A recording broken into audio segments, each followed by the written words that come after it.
Assalamualaikum warahmatullahi wabarakatuh. Perkenalkan, nama saya Faliza Notrianda dengan NIM 20016014. Baiklah, hari ini saya akan memaparkan mengenai cara-cara memahami teks prosedur.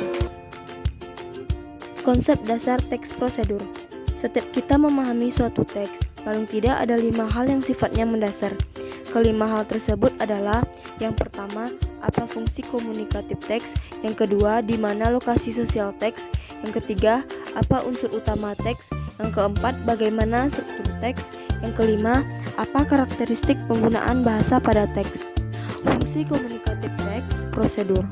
Fungsi komunikatif teks prosedur adalah untuk memaparkan langkah-langkah, petunjuk atau cara dalam melakukan suatu hal atau kegiatan.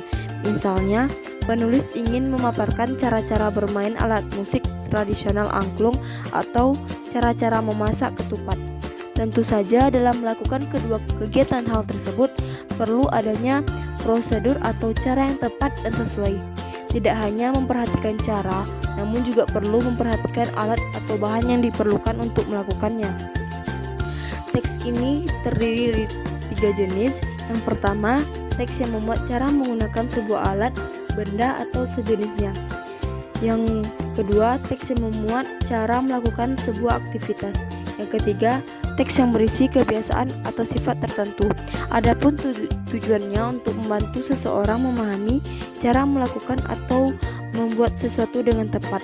Sebuah teks yang membantu semua itu. Untuk jenis teks prosedur itu sendiri dibedakan, yaitu teks prosedur sederhana, teks prosedur kompleks, dan teks tutorial. Fungsi sosial teks prosedur. Teks-teks seperti itu dapat ditemukan di berbagai media. Yang pertama, di buku resep makanan, ada majalah, situs internet, buku-buku pelajaran teks prosedur, brosur, dan lain-lain. Lokasi-lokasi tempat ditemukan teks prosedur itulah yang disebut sebagai lokasi sosial teks prosedur. Jadi dapat disimpulkan, teks prosedur itu dapat kita pelajari untuk memang benar-benar ada di dalam kehidupan kita dan memang sangat penting bagi kita semua. Struktur teks prosedur: yang pertama ada judul, yang kedua ada tujuan. Tujuan ini berisi hasil akhir yang ingin dicapai mengikuti langkah-langkah dalam sebuah teks prosedur. Yang ketiga ada alat dan bahan. Alat dan bahan tersebut berisi perincian alat-alat, bahan yang digunakan atau dibutuhkan untuk melakukan kegiatan dalam teks prosedur. Yang keempat ada langkah-langkah.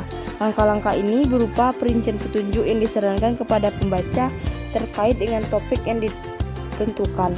Yang kelima ada penutup.